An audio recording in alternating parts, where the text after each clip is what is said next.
There have been so many Five Nights at Freddy's fan games, it's actually incredible. Even going onto GameJolt and searching up FNAF, you can literally find 10,000 plus games based on Five Nights at Freddy's. And there are some quality FNAF fan games out there. Like, some are really good, and some of them are just absolute shit. But there was one there from the beginning. Possibly, maybe even one of the most recognized FNAF fan games ever made. Five Nights at Candy's. Nearly everyone in the FNAF fanbase knows about these games, but little know about the hardest challenge in FNAF games ever, and it is hidden in Five Nights at Candy's. To understand the difficulty of this challenge deep inside of Five Nights at Candy's, we need to head over to the official FNAF Max Mode list. This list contains all the hardest challenges that range from all these random different FNAF fan games that I've never heard of, but sitting at number 12 is the Rat and Cat Theater All Challenges. Now, what does this even mean? Well, let's look into it. Five Nights at Candy's 1, where the entire story started. A little disclaimer, I will not be talking about the lore in these games, as I hardly understand it myself, and I really want to focus on the difficulty of this challenge. Now, let's get into it. Five Nights at Candy's 1 was literally one of the first FNAF fan games ever released, and it's pretty much just a recreate of Five Nights at Freddy's, but it's just in a different location. Also, one thing to be noted is that I'm playing Five Nights at Candy's 1 remastered rather than the original game. It's the exact same game, but it just looks a whole lot better for video than the original. In the first night, the only animatronics seen are Candy the cat and Cindy the cat. They are twins, by the way. Literally not a single thing happens and not a single animatronic moves until 3 AM. These animatronics move very closely to how Chica and Bonnie move in Five Nights at Freddy's, except no one really knows for sure, because this is literally the only Five Nights at Freddy's fan game, like, ever, that has its animatronics algorithm not available for the public. So, yeah. But if we are to correlate them to basic animatronics in Five Nights at Freddy's, it will be a little something like this. Every animatronic has an AI level. So as an example, let's say Candy's AI level is 2. Every 4 to 5 seconds in-game, a random number between 1 and 20 will be chosen. If the number is above Candy's AI level, Candy will stay still. If the number is below or the same as Candy's AI level, Candy can move or attack. And every hour in-game, the AI level increases, meaning there is more of a chance for the random number to be below or the same as Candy, meaning Candy has more opportunities to move or attack, or something like that, I don't know. So, like I said before, literally no one moves until 3 AM, so you kind of just sit there for 3 hours. Anyways, once that is over, Candy and Cindy move very slowly towards you, and that's the entire night. There are no lights in the doorway either, so you can see the animatronics' eyes in the doorway like they are crazy geeked off vent or something. Night 2 introduces some new characters, and when I mean some, I basically mean one. Chester the chimpanzee. I never really got into a situation with this character at all, and I never died to him, but I'm quite certain he acts very similar to Candy and Cindy. This is also the night you have a slim chance to meet Blank. Blank is a very different character, as he does not come through the doors on the side. He attacks you through the glass right in front of you. Blank starts one of the back cameras and stays at this camera the entire game. Blank will slightly move, and when Blank is gone, you need to close the vent at the front entrance, or Blank will smash through the window and enter the room. And after some time, Blank will kill you. And that literally concludes night 2. Night 3 is when the game actually picks up and starts to get difficult. 2 more animatronics are revealed, and one including the penguin. I never once got footage of this guy, as I never ran into him, but he works very similar to Candy and Cindy, moving around cameras, and his eyes do light up in the doorway. But the penguin can't kill you. If the penguin enters the office, it will literally just play with you and make doors open when they are closed and stuff. I would assume the penguin is really annoying, but I never had an encounter with it. Night 3 also introduces Old Candy, which is literally just Candy, but like an older version out of service. The difference with this guy is that he literally does not have eyes. You cannot see him in the doorway at all, so if he is there and you don't close the door,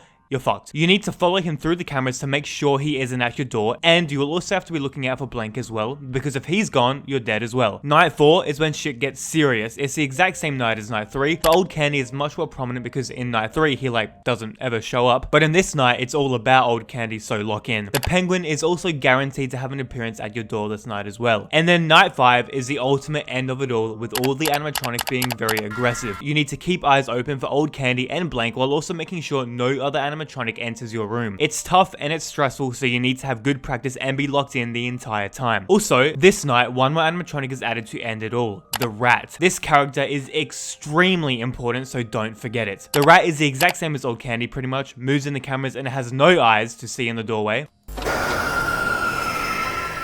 Who the fuck is that? So you have no idea if the Rat is there or not. But in this night, he isn't really aggressive at all and will only appear once. But then in night 6, the final night of Five Nights at Candy's 1, it gets intense. All animatronics, including the Rats, are all aggressive and will come to your doors multiple times throughout the night. I literally did not think I was ever going to get past this night, but there is a strategy I saw. You see, the doors work a little differently in this game than the original FNAF games. There are kind of these level systems where the longer the door is closed, the more power the door takes. So when it goes up in levels, the more power it takes. Obviously, I just said that. So what I did was not even look at the cameras at once. That's right, I just closed all the doors, opened them when they went to level 3 or above, waited a second and closed them again. I did this in one attempt and probably should have done this from the beginning. It's a goated strategy. And that is literally the end of Five Nights at Candy's 1. Funny enough, that is the most complicated game in this series for some reason. Like the other two are quite simple, so here we go. Five Nights at Candy's 2 was the second installment of Five Nights at Candy's, obviously, and it was the exact same game. Instead, this time you're in a random warehouse surviving another 5 nights. Also, in this game, there are hardly any animatronics, unlike the first game. There aren't any doors or anything, and the animatronics only attack you from the hallway in front of you, which you can only light up with your phone flashlight for some reason. So each room on the cameras have a phone you can ring, which you can lure animatronics away from the hallway with, kind of like in Five Nights at Freddy's 3. When you use the phone, and if you leave it running while the animatronic goes towards it, the animatronic will turn off the phone for a significant amount of time, which is really annoying, and I'll explain why later. Night 1. The only animatronic this night is Cindy. That is literally it. She will move towards you and appear in the hallway once nearby. Just lure her back with the phones and everything is literally good. That's it. That's the entire night. In fact, this game was actually really easy, so let's do this quick. Night 2 introduces 2 more animatronics, including Candy the cat, welcome back, and Chester the chimpanzee again, welcome back. Also pretty original stuff around here. So Candy acts the exact same as Cindy, teleports through the cameras and can only attack you through the hallway. But Chester the chimpanzee does not work like that at all. Chester attacks you through the vents, but he is literally way too easy to counter. You will hear him banging on the vents trying to climb inside of it, and when you find him on the cameras, it's like really obvious what he's doing. Just ring the phone and he disappears. Now, like I said before, this can sometimes be really annoying when an animatronic like Candy or Cindy turns the phone off. Oh, I'm dead now.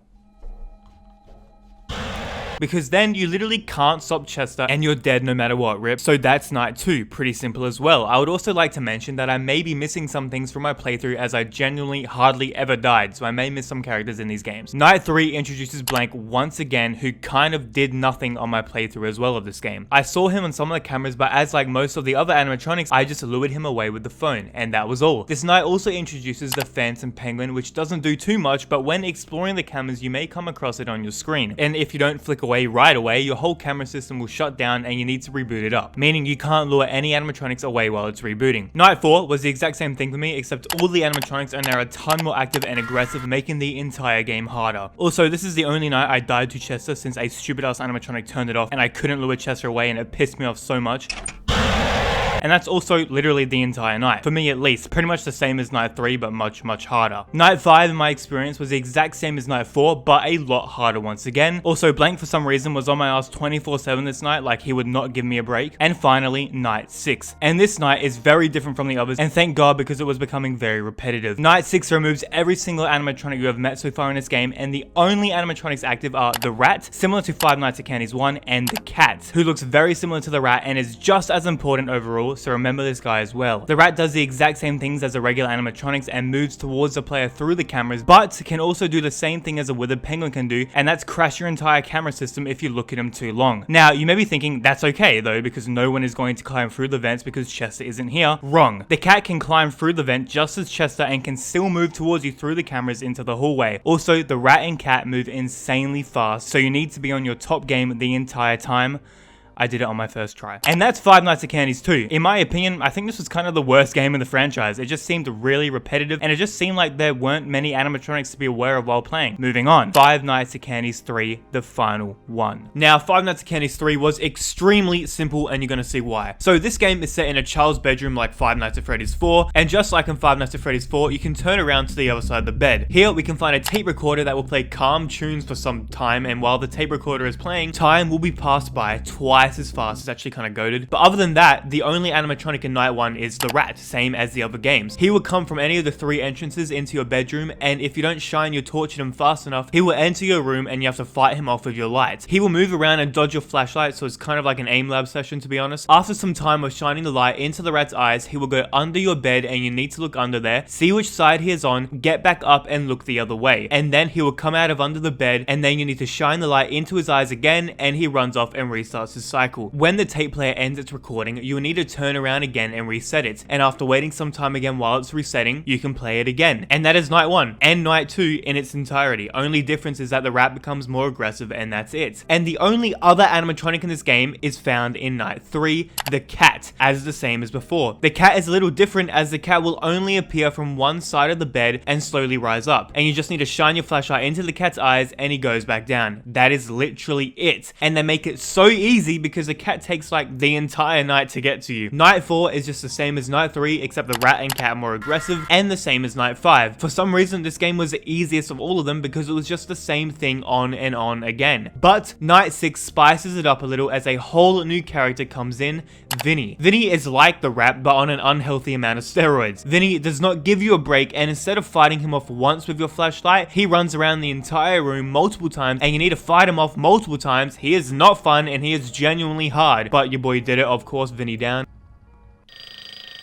That was really fucking easy. And that is Five Nights at Candy's 3. Complete, meaning all 3 games are now done. So what was the hardest challenge I've been talking about? Well, in Five Nights at Candy's 3, but better, a remade version of the game available, there is a custom night option called Rat and Cat All Challenges. And this challenge is the definition of insanity. So we all know that Five Nights at Candy's is kind of the definition of a snooze fest when it comes to difficulty, especially Five Nights at Candy's 3, since it's virtually the same thing the entire time. But all of that practice on Five Nights at Candy's 3 did not prepare you for this, or even me for this matter. This mode activates multiple things, including Shadow Cat, which makes it twitch around while trying to get rid of it as well, like it's actually geeked. It also makes the cat not just appear at your bedside, it goes under your bed and has a whole cycle where you need to hit it with your flashlight on 2 different cycles. This mode also adds Shadow Rat, which is just rat, but also twitchy and a lot more aggressive. He also kills you a lot faster than usual. This mode also includes Classic Cat, which is just a cat, but added on, so we still have the Shadow Cat and the cat as well. This mode also turns on the hard cassette, which means no more speeding up the night. You need to genuinely spend the entire night grinding. And then finally, laser pointer, which means your flashlight is half its size, meaning you can see like much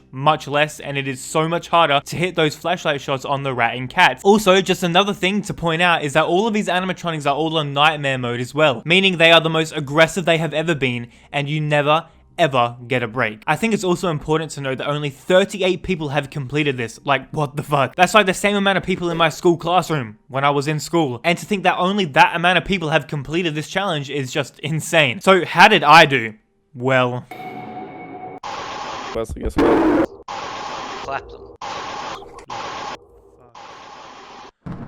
on this challenge. So I didn't do very well. I'm not exactly a FNAF challenge YouTuber. I just wanted to cover the idea. If you want a great video on someone actually completing this level, check out The Bones 5. And if anyone watching this has completed this challenge, please comment and let me know something, because that is actually crazy. I absolutely loved making this video, and I believe it is one of the best videos I've made. I spent quite a bit of time on it as well. So if you did enjoy it and want updates on upcoming videos, join my Discord. I, for some reason, have a pretty active channel with a lot of friendly people, so it's a great community. Anyways, thank you a lot for watching, and I'll see you guys in my next video.